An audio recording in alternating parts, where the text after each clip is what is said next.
दोस्तों, कहते हैं कि आधा अधूरा ज्ञान विष के समान होता है। आज की जो कहानी मैं आपको सुनाने जा रहा हूँ, यह कहानी इतनी महत्वपूर्ण और ज्ञानवर्धक है कि इसे सुनने के बाद आप यह समझ पाएंगे कि चार ऐसी कौन सी आदतें हैं जिसके कारण मनुष्य बर्बाद हो जाता है। और दोस्तों, यह कहानी आपके लिए बहुत महत्वपूर्ण है क्योंकि हो सकता है कि वह चार आदतें आपके भीतर भी हो।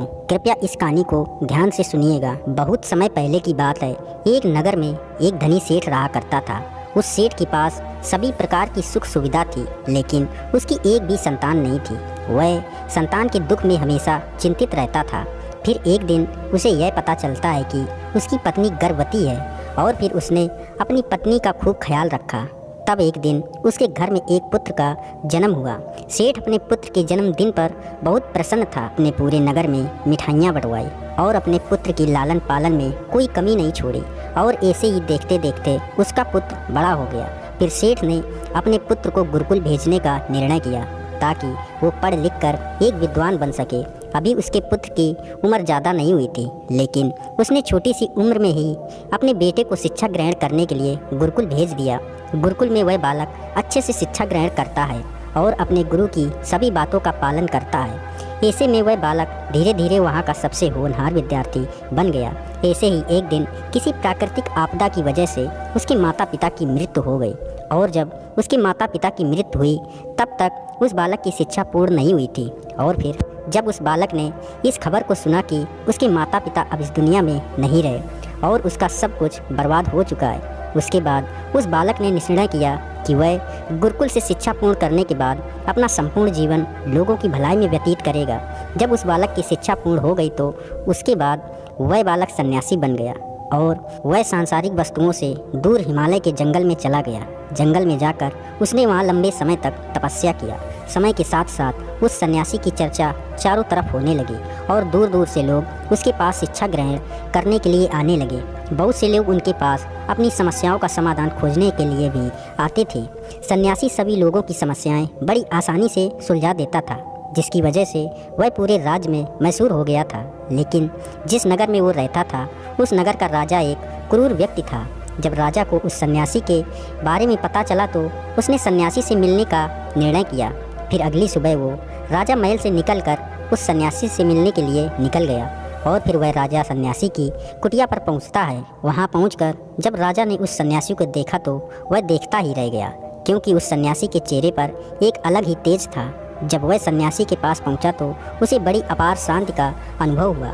उस राजा ने उस सन्यासी को प्रणाम किया। उसके बाद राजा वहीं बैठ गया और सन्यासी से वार्तालाप करने लगा। वो राजा पहली ही मुलाकात में उस सन्यासी के व्यक्तित्व से इतना प्रभावित हुआ कि उसने उसी समय से अच्छाई की राह पर चलने की ठान ली और मन ही मन सोचने लगा कि छोटी सी मुलाकात में यह सन्यासी मुझे इतना बदल सकता है। अगर यह हमेशा मेरे साथ ही रहने लगे तो मेरी ज़िंदगी बदल जाएगी।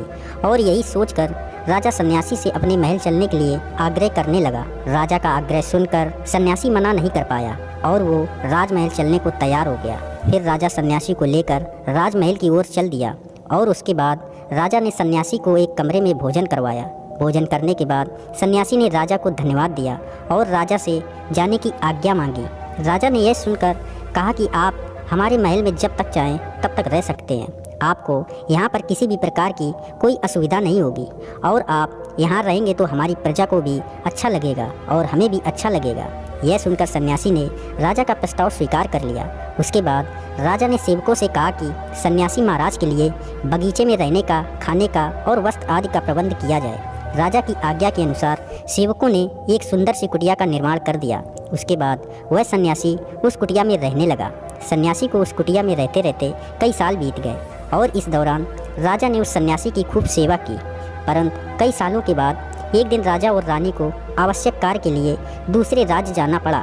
लेकिन राजा ने एक सेवादार को सन्यासी की सेवा के लिए नियुक्त कर दिया, परंतु वह सेवादार राजा के जाने के बाद बीमार पड़ गया और वह अपने घर चला गया और फिर वह कभी लौटकर वापस नहीं आया।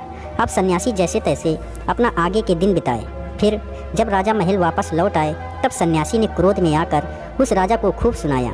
सन्यासी ने राजा से कहा, हे राजन, जो जिम्मेदारी तुम पूरी नहीं कर सकते तो वह उठाते ही क्यों हो? तब राजा ने सन्यासी से क्षमा मांगते हुए कहता है कि भगवान, यदि मुझसे कोई भूल हो गई हो तो मैं उसके लिए आपसे क्षमा मांगता हूँ, मुझे क्षमा कर दीजिए और आप अपना क्रोध शांत कीजिए और मुझे बताइए कि आखिर हुआ क्या है। यह सुनकर उस सन्यासी ने कहा, तुम्हारे जाने के बाद मुझे यहाँ पर किसी ने भोजन नहीं दिया और मैं बहुत दिनों तक भूखा ही रहा। मुझे यहाँ पर आकर के किसी ने पूछा तक नहीं। यह सुनकर राजा ने सन्यासी से क्षमा मांगी और कहता है, भगवान, आज के बाद ऐसी कोई भी गलती नहीं होगी। मैं इस प्रकार के दुर्व्यवहार के कारण खुद शर्मिंदा हूँ, मुझे क्षमा कर दीजिए। आज के बाद ऐसी कभी भूल नहीं होगी। फिर कुछ दिन बाद मामला शांत हो गया। जब राजा और सन्यासी के बीच वार्तालाप हो रही थी तो रानी भी यह सब वार्तालाप चुपके से सुन रही थी और सब कुछ देख रही थी। उसके बाद राजा ने उस सन्यासी को कोई भी शिकायत का मौका नहीं दिया और उसकी खूब सेवा की। परंतु कुछ दिनों बाद राजा को फिर किसी आवश्यक कार्य से अपने राज्य से बाहर जाना पड़ा। लेकिन इस बार राजा ने राज्य से बाहर जाने से पहले अपनी रानी को कहा कि जब तक मैं वापस ना आऊँ तब तक आप स्वयं सन्यासी की देखभाल करोगी। यह सुनकर रानी ने कहा, जी महाराज, आप निश्चित होकर जाइए, मैं सन्यासी महाराज की अच्छे से देखभाल करूंगी। उसके बाद रानी हर रोज़ भोजन बनाकर सन्यासी महाराज को भेज देती थी। लेकिन एक दिन रानी नहाने के लिए चली गई और सन्यासी को भोजन देना भूल गई। सन्यासी ने काफ़ी देर तक भोजन का इंतजार किया, लेकिन जब भोजन नहीं आया तब सन्यासी सोच में पड़ गया कि आज खाना क्यों नहीं आया। उसके बाद सन्यासी ने सोचा कि वह खुद महल में जाकर देखेगा कि आखिर अब तक खाना क्यों नहीं आया, और फिर वह महल पहुंच गया। जब वह महल के अंदर पहुंचा तो वहां उसकी नज़र रानी पर पड़ी।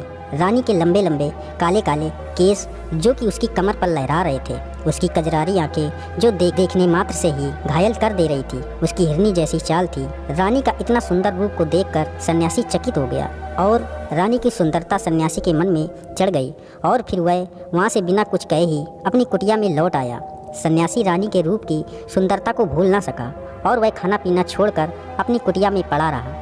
उसने कई दिनों तक कुछ भी नहीं खाया, जिसकी वजह से वह बहुत कमज़ोर हो गया।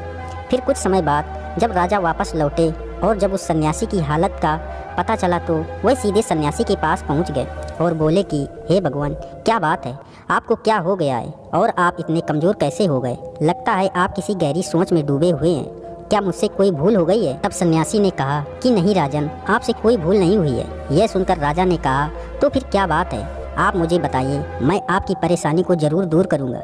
यह सुनकर सन्यासी ने राजा से कहा कि हे राजन, मैं आपकी रानी की अद्भुत सुंदरता को देखकर उनकी सुंदरता के फेर में पड़ गया हूँ और अब मैं रानी के बिना जिंदा भी नहीं रह सकता। यह सुनकर राजा हैरान हो गया और कुछ देर सोचने के बाद राजा ने उस सन्यासी से कहा, मैं आपको अपनी रानी दे दूंगा। यह सुनकर सन्यासी बहुत खुश हुआ।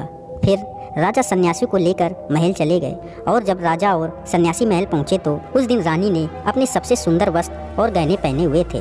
फिर राजा रानी के पास पहुंचे और राजा ने रानी से कहा कि आपको इस सन्यासी की मदद करनी चाहिए, ये बहुत कमज़ोर पड़ गए हैं और मैं नहीं चाहता कि किसी ज्ञानी पुरुष की हत्या का कलंक मेरे सर पर लगे। उसके बाद राजा ने रानी से पूछा, क्या आप यह पाप अपने सर पर लेना चाहती हैं? राजा की यह बात सुनकर रानी ने राजा से पूछा कि आखिर सन्यासी महाराज के इस दुख का कारण क्या है? तो राजा ने रानी से कहा कि सन्यासी आपकी अद्भुत सुंदरता के दीवाने हो गए हैं। राजा की यह बात सुनकर रानी ने कहा, अच्छा यह बात है, आप चिंता मत कीजिए, अब आप सब कुछ मेरे ऊपर छोड़ दीजिए। मुझे पता है कि मुझे अब क्या करना है। उससे आपके ऊपर ना तो सन्यासी की हत्या का पाप लगेगा और ना ही उससे मेरे पवित्र धर्म का नाश होगा। रानी की यह बात सुनकर राजा ने रानी को सन्यासी को सौंप दिया। उसके बाद सन्यासी रानी को लेकर कुटिया पर पहुँचे। जब रानी सन्यासी की कुटिया पर पहुँची तो रानी ने सन्यासी से कहा कि हमें रहने के लिए घर चाहिए, हम इस झोपड़ी में नहीं रह सकते। यह सुनकर सन्यासी राजा के पास गया और राजा से जाकर बोला कि हे राजन, हमें रहने के लिए घर चाहिए।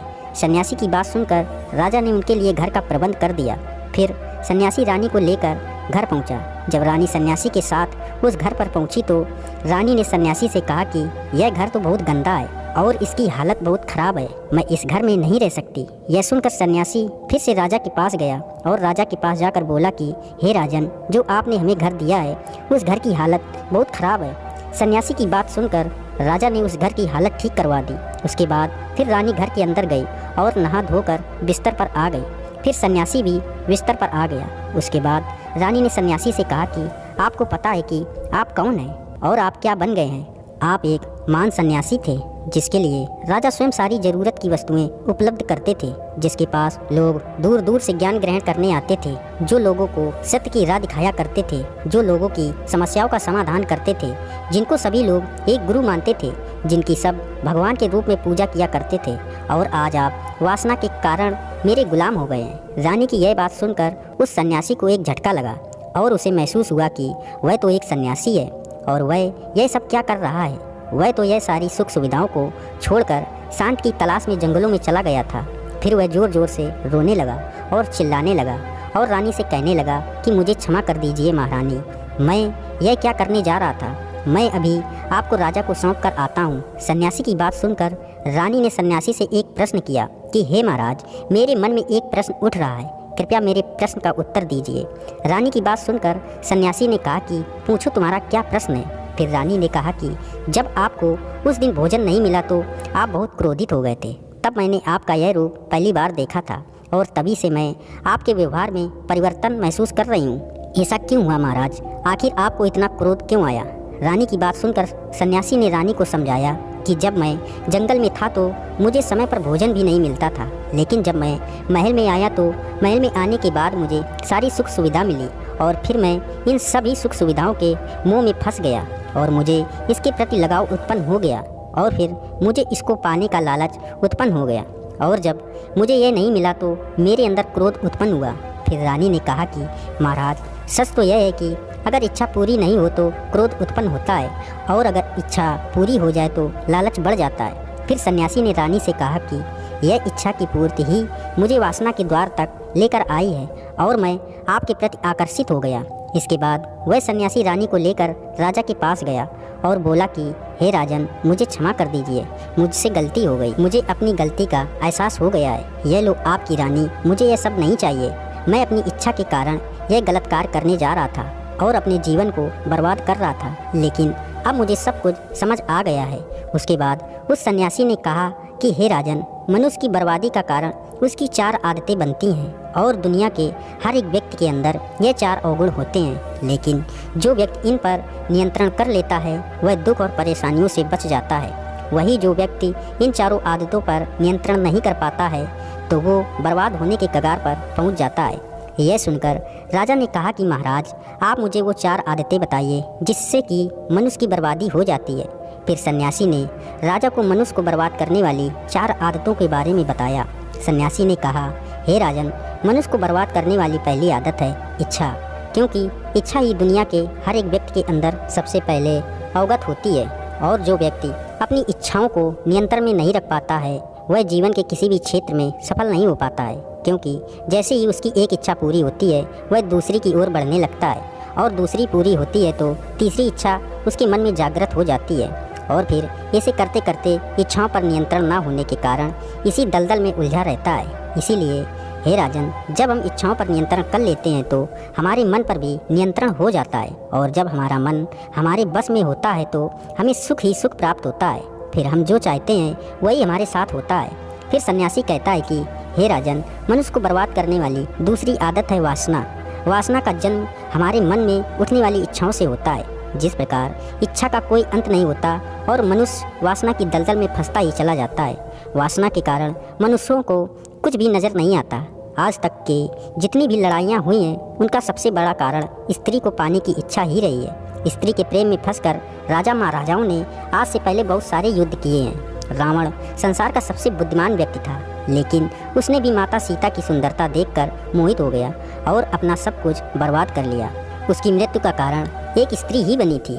कई राजा महाराजा तो युद्ध में इसलिए हार गए क्योंकि वो लोग स्त्रियों से रासलीला रचाने में ही रह गए। ईश्वर ने तो स्त्री की उत्पत्ति इस संसार को बढ़ाने के लिए की है, लेकिन आजकल लोगों ने इसे अपनी वासना का शिकार बना लिया है, अपने मनोरंजन का साधन समझने लगे हैं और जब उन्हें अपना यह मनोरंजन नहीं मिलता तो वो पागल हो जाते हैं और ना जाने क्या क्या कर बैठते हैं। इसीलिए हे राजन, जितना हो सके उतना वासना से दूर रहना चाहिए। फिर सन्यासी कहता है कि मनुष्यों को बर्बाद करने वाली तीसरी आदत है क्रोध, क्योंकि जब मनुष्य की वासना की पूर्ति नहीं होती है तो उसके अंदर क्रोध उत्पन्न हो जाता है और जब व्यक्ति को क्रोध आता है तो उस पर उसका नियंत्रण नहीं होता है और फिर वो क्रोध में आकर कई गलत निर्णय ले लेता है। वो दूसरों को भला बुरा कह देता है, गालियाँ निकाल देता है और जब उनका क्रोध शांत होता है तो उन्हें अपनी गलती का एहसास हो जाता है। लेकिन तब तक तो सब कुछ बर्बाद हो चुका होता है। क्रोध के कारण मनुष्य के कई बने बनाए काम भी बिगड़ जाते हैं। जब मनुष्य के भीतर क्रोध उत्पन्न होता है तो वो अंदर से बहुत कमज़ोर हो जाता है और एक कमज़ोर मनुष्य कुछ भी नहीं कर सकता, उसे कभी भी सफलता हासिल नहीं हो सकती। क्रोध हमारे भीतर तनाव को उत्पन्न करता है और अगर एक बार हम तनाव में चले गए तो हमारा पूरा जीवन बर्बाद हो जाता है। फिर सन्यासी कहता है कि हे राजन, मनुष्य को बर्बाद करने वाली चौथी आदत है लालच। हे राजन, लालच का फल सदैव बुरा होता है। लालच में पड़कर हम बहुत से लोगों का बुरा कर देते हैं। हर मनुष्य के जीवन में कभी न कभी ऐसे अवसर अवश्य आते हैं जब वह लालच कर बैठता है और अधिक पाने की लालसा में वह कुछ ऐसा कर बैठता है जिससे जो उसके पास था वह उसे भी गवा देता है, क्योंकि जैसे ही व्यक्ति की एक इच्छा पूरी होती है उसका लालच बढ़ जाता है और उसके मन में और कई इच्छाएं जन्म लेने लगती हैं। जो व्यक्ति लालच करता है वह कामयाबी से कोसों दूर रहता है, क्योंकि एक ना एक दिन लालच का दुश्मन सामने आता ही है। अगर हम समय रहते ही लालच को त्याग दें और उसकी फेर में ना पड़ें तो हम एक सफल व्यक्ति अवश्य बन सकते हैं। फिर अंत में सन्यासी राजा से कहता है कि हे राजन, अगर मनुष्य ये चारों आदतों को छोड़ देता है तो उसे जीवन में सफल होने से कोई नहीं रोक सकता। जो इन आदतों को नहीं छोड़ता है उस व्यक्ति का जीवन बर्बाद होने से कोई रोक नहीं सकता। मैं एक सन्यासी होकर इसकी फेर में पड़ गया था। दोस्तों, यह थे मनुष्य की बर्बाद होने के 4 कारण। अगर दोस्तों आपके अंदर भी यह सभी चीज़ हैं तो इसे आज से ही त्यागना शुरू कर दें और अपना जीवन सुखमय बनाएं। दोस्तों, अगर चैनल पे नए हैं तो चैनल को सब्सक्राइब करके बेल आइकन प्रेस कर लें। मिलते हैं ऐसी ही दूसरी कहानी में। नमो बुद्धाय नमः।